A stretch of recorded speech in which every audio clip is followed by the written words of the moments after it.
6 मई से इजराइल के जेरूसलम शहर में इजरायली फोर्सेस और फलस्तीन के प्रदर्शनकारियों के बीच जंग छिड़ गई है। मगर ये कोई नई घटना नहीं है।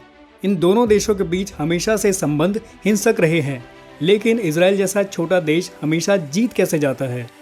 इसका एक बहुत बड़ा कारण है मजबूत नेतृत्व। इजराइल के प्रधानमंत्री हैं बेंजामिन नेतन्याहू। आइए इनके जीवन का परिवर्तन कैसे एक शांत स्टूडेंट से इजराइल देश के प्रधानमंत्री में हुआ, ये जानते हैं।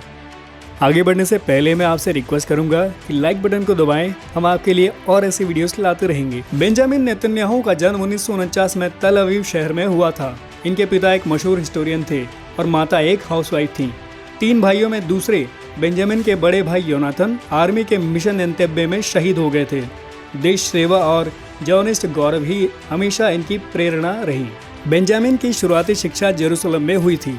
1963 में इनका परिवार अमेरिका के पेंसिल्वेनिया शहर चले गए। ग्रेजुएशन के बाद वह वापस इजराइल आ गए और आर्मी में एनालिस्ट हो गए। सख्त ट्रेनिंग के बाद इनको इजरायली डिफेंस के सबसे विशेष यूनिट सैरेते मटकल में लिया गया। वहां इन्होंने 5 साल तक देश की सेवा करी और बहुत सारे सीमा पार मिशंस में हिस्सा लिया और वह सक्षम भी रहे। इजराइल के फ्लाइट सबीना 571 की हाईजैकिंग के रेस्क्यू मिशन में इनका महत्वपूर्ण योगदान था, जहां इन्हें कंधे पे गोली भी लगी थी। यौम किपुर जंग के बाद ये वापस अमेरिका आ गए, जहां इन्होंने अपने तेज दिमाग का सबूत दिया। जिस मास्टर्स डिग्री को खत्म करने में 4 साल लगते हैं, वह इन्होंने 2.5 साल में ही प्राप्त कर ली। इसके बाद इनको भाई की मृत्यु के कारण पढ़ाई छोड़नी पड़ी। इनके कौशल की वजह से इनकी पहली नौकरी बॉस्टन कंसल्टिंग ग्रुप में लगी थी। वहाँ 2 साल तक काम करने के बाद बेंजामिन वापस इजराइल आ गए। वहाँ के प्रसिद्ध मंत्रियों से मिलने के बाद बेंजामिन को वाशिंगटन के इजराइल एम्बेसी का चीफ बनाया गया। कड़ी मेहनत के बाद इनको 1984 में इजराइल के UN एम्बेसडर का पद मिला। 1988 में इजराइल के लिक्विड पार्टी के नेता बने। उस वक्त इनकी अंग्रेजी में योग्यता की वजह से CNN आदि चैनल्स में चीफ प्रवक्ता थे। 1993 में लिक्विड पार्टी के लीडर इलेक्शन में इन्होंने दिग्गज नेता बेनी बेगिन और डेविल लेवी को हराया था और पार्टी के चेयरमैन बने थे।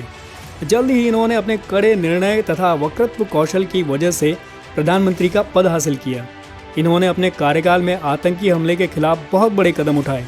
इन्होंने देश के अर्थव्यवस्था को भी मजबूत कर दिया था। फिर बेंजामिन को भ्रष्टाचार के आरोप की वजह से चुनाव में हार का सामना करना पड़ा, लेकिन 2003 में वित्त मंत्री बनने के बाद ये 2009 में फिर से प्रधानमंत्री बने और कुल मिलाकर 5 बार प्रधानमंत्री रह चुके हैं। बेंजामिन की 3 शादियां हो चुकी हैं। पहली पत्नी मरियम से इजराइल में मिले थे और फिर से शादी कर ली। जब मरियम प्रेग्नेंट थी तभी बेंजामिन का अफेयर एक ब्रिटिश स्टूडेंट के साथ शुरू हुआ, जिनका नाम था फ्लेयर कैट्स। मरियम से तलाक लेने के बाद बेंजामिन ने फ्लेयर से शादी कर ली। 3 साल बाद इनसे भी बेंजामिन ने तलाक ले लिया। फिर इनकी तीसरी शादी एक फ्लाइट अटेंडेंट सारा से हुई और ये आज भी विवाहित हैं। नेतन्याहू के कुछ और अफेयर भी रह चुके हैं। 1993 में बेंजामिन ने कबूल किया था कि वह अपनी पब्लिक एडवाइज़र रूथ बार के साथ भी थे, जिस दौरान वह सारा के साथ थे। बेंजामिन कई सारे विवादों में भी फंसे हैं। इन पे प्रधानमंत्री बनने के बाद टैक्स के पैसे अपने निजी कार्यों में खर्च करने का आरोप है। यही नहीं, इन पे कई सारे टैक्स फ्रॉड्स की डोनेशन स्वीकार करने का भी आरोप है। इन्होंने 6 करोड़ अपने निवास पे खर्च किए थे, वह भी मात्र 4 सालों में।